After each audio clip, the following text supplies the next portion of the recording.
Hello dear friends, Ruigo Kabucho here, lead pastor of Journey ICC, and it's a joy to share a few thoughts of encouragement as we go through Easter.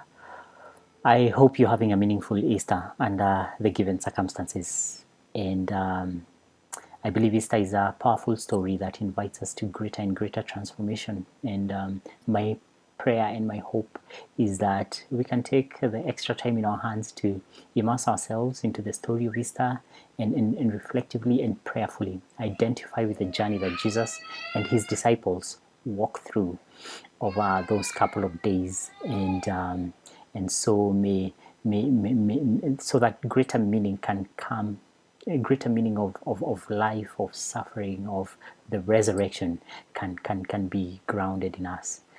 So on the Easter cycle, today is a day called Holy Saturday, and for most of my life I didn't know what to do with this day. It's just one of those days that seems to be very low-key, and it doesn't have much hype or hula baloo to it, and so we do best to just go through it as we anticipate Easter Sunday. And that's the interesting thing. Someone has described Christianity and Christians to be an Easter people, a people of the resurrection. But before we get to the resurrection, there is Good Friday, a day of suffering, a day of loss, a day of death. But then again, there is Holy Saturday, a day of emptiness, a day of silence, a day of waiting. And each of those symbols matter in our Christian journey for us to be able to experience the full impact of Easter, of resurrection. And so I've been asking myself, how are we then to experience Easter Saturday, Holy Saturday, so to speak? So on this day, Jesus is dead. He died on the cross. He was buried in a tomb, and a heavy rock was covered the tomb, and he's there shut out. So he's not present, and the only people who are present at this point are his disciples. And I imagine they are gathered together in fear, in sorrow, in despair, and in a lot of disillusionment.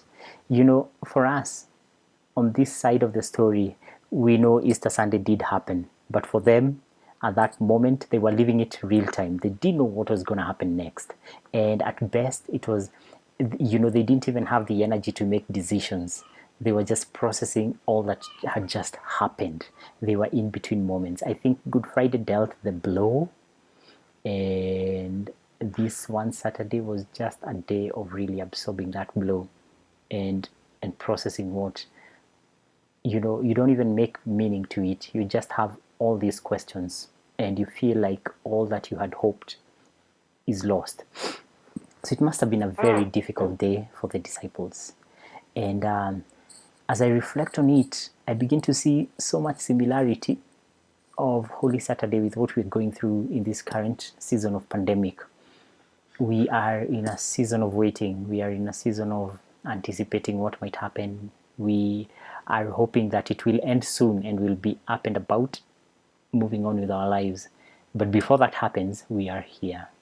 And for most of us, it has been a very difficult season. There are people who've lost jobs. There are people whose way of life has been so disrupted that they are yet to pick up the pieces, and they are probably at the epicenter of this heat of the moment. But also for everyone else, the world as we have known it has shifted in a way, and we do not even know the kind of world we'll step into. You can't begin to imagine what your first day of work will be like, what government will be like, and all those forces will come together to shape a different space that we'll step into. And so we're in that kind of space. And when I think about that, then I know that it's important in our lives to have spaces like Holy Saturday. And so Holy Saturday reminds us that we need some space to hold those things that we are not comfortable with. In our modern lives, and even in our Christian lives, we are not very good at holding space for grief, space for for sorrow, space for despair and doubt and disillusionment. We explain them away so quick. We pray them out of the door, out of our lives so fast.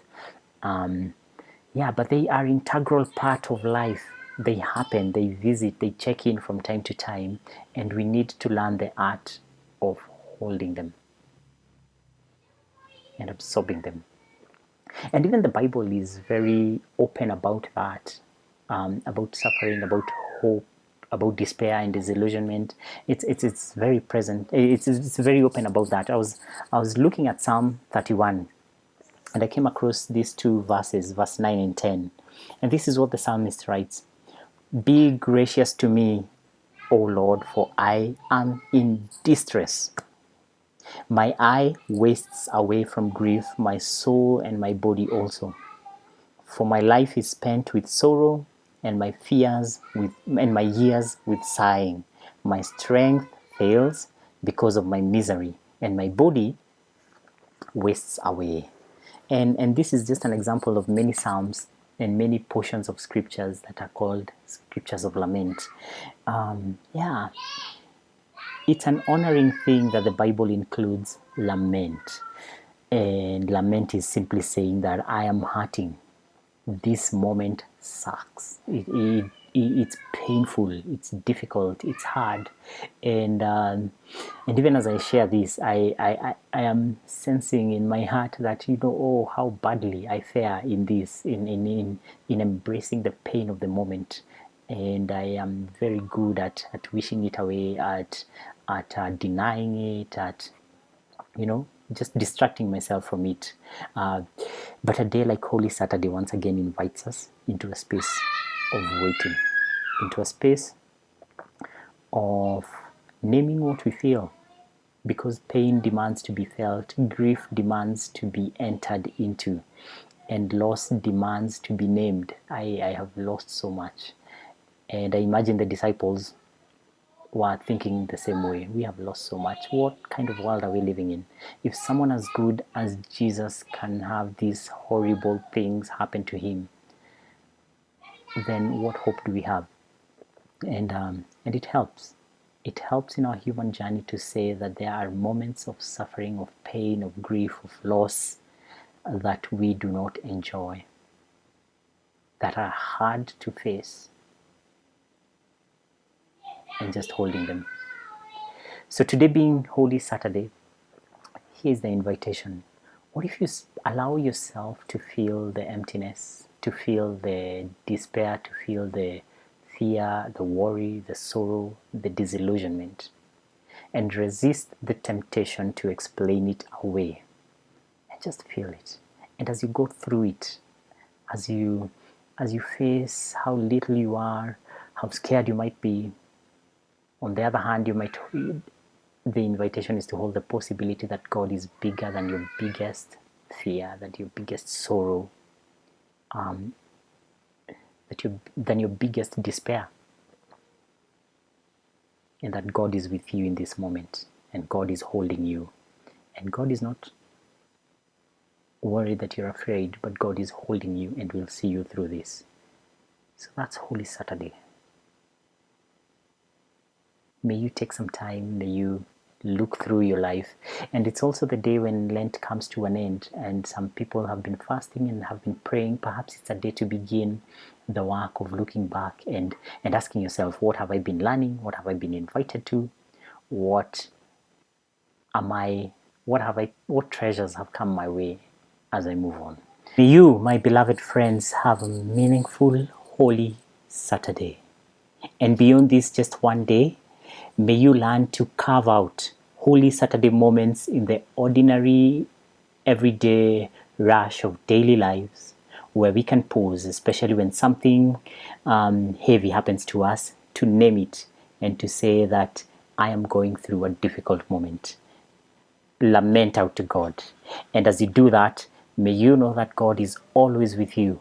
God is holding you through it all. God can take our grief, our sorrow, our despair, and our disillusionment. He loves to be present with us in those moments and walk us through them to the very end. So may you Be blessed. May you know that God is with you. May the peace, may the love, may the grace of Christ carry you through this moment. Grace and peace to you, my friends.